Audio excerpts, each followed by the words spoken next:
Selamat petang, selamat sejahtera tuan-tuan dan puan-puan yang dihormati. SPRM panggil Mahyudin Khairi, Zafrul bantu siasatan dana RM 600 bilion.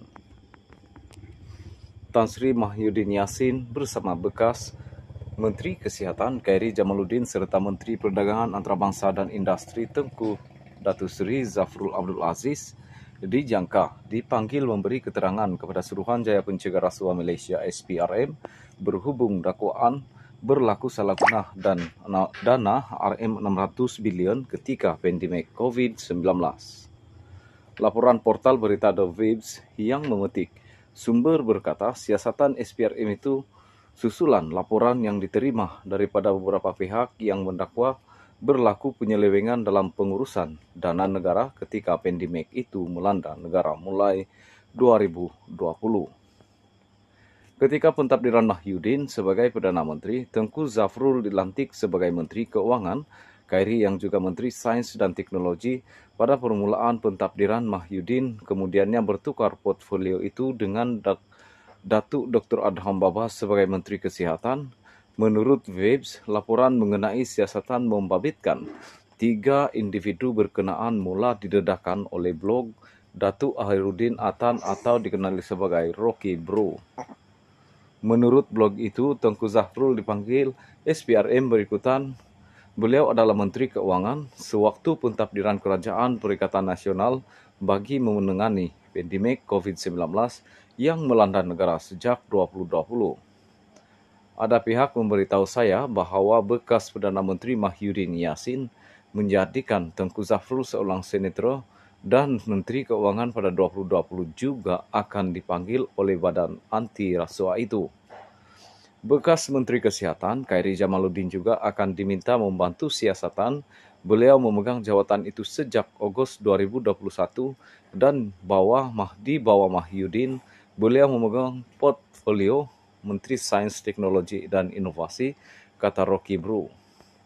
Sementara itu, BH menghubungi Ketua Suruhanjaya Pencegah Rasuah Malaysia SPRM, Tan Sri Azam Baki untuk mengesahkan perkara itu, namun tiada maklum balas setakat ini.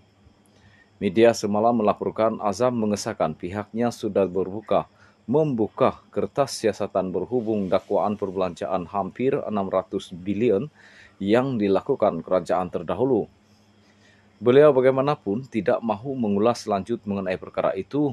Kemarin Perdana Menteri Datuk Seri Anwar Ibrahim berkata, pegawai Kementerian Keuangan mengesahkan bahawa ada pelanggaran serius prosedur berhubung dakwaan perbelanjaan hampir 600 bilion ketika pentadbiran kerajaan diterajui Mahyudin. Terdahulu, Mahyudin dilaporkan menegaskan tidak takut disiasat berhubung laporan polis dibuat beberapa pihak mendakwa beliau menyeleweng dana RM 600 bilion.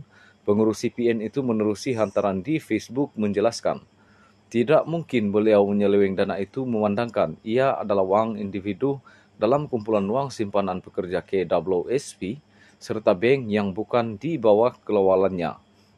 Beliau yang juga Presiden Bersatu juga menyatakan tidak pasti bagaimana angka RM 600 bilion itu dipetik jika pun ia merujuk kepada 8 package rancangan ekonomi diumumkan ketika menerajui kerajaan yang semuanya berjumlah RM 530 bilion. Bekas Ketua Setiausaha Sulit kepada Mahyudin Datuk Dr. Marzuki Muhammad pula dilaporkan berkata dakwaan penyelewengan dana bernilai RM 600 bilion sebenarnya tidak wujud dan sekadar perang saraf lapuk untuk memburukkan pentadbiran Mahyudin. Sebelum ini Ketua Penerangan UMNO Isham Jalil menyokong penubuhan segera Suruhanjaya Siasatan Diraja RCI untuk menyiasat ke mana wang digunakan ketika perintah kawalan pergerakan PKP dan proklamasi darurat sepanjang Mahyudin yang juga pengerusi PN menjadi Perdana Menteri ke-8. Beliau juga berpendapat laporan polis yang dibuat sebelum ini yang mahu pihak berkuasa menyiasat isu perbelanjaan RM 600 bilion itu perlu diteruskan. Berikutan ia membabitkan satu jumlah yang besar. Naib Ketua Pemuda Parti Amanah Negara Amanah Amar Atan pula menyifatkan RCI itu teramat penting supaya jawapan jelas dan tuntas dapat diberikan kepada rakyat, terutama apabila seluruh sistem demokrasi negara, parlimen ditutup dan kebanyakan perbelanjaan dibuat secara runding terus tanpa semak imbang sewajarnya. Pengarah Biro Mobilisasi Amanah yang juga ahli Parlimen Hulu Langat, Sani Hamzah, lebih awal mendesak penubuhan RCI bagi menyiasat perkara sama, malah satu laporan polis berkaitan isu berkenaan turut dibuat di Ibu Pejabat Polis Daerah IP di Dangwangi pada 30 November lalu. Kontroversi penggunaan dana kecemasan lebih Rm600 bilion ketika negara berdepan pandemik COVID-19 pernah dibangkitkan ahli Parlimen Alor Gajah yang juga pengerusi Amanah Melaka dan bekas Ketua Menteri Adli Zahari pada 15 November lalu. Adli dilaporkan berkata Pakatan Harapan PH yang menyiasat Mahyudin jika gabungan parti itu berjaya membentuk kerajaan selepas PRU 15. Mahyudin bagaimanapun menegaskan semua wang itu dibelanjakan untuk membantu rakyat dan beliau juga tidak bimbang atau tidak takut jika ada pihak mahu menyiasat kerana semua perbelanjaan dibuat mengikut dasar perolahan yang ditetapkan.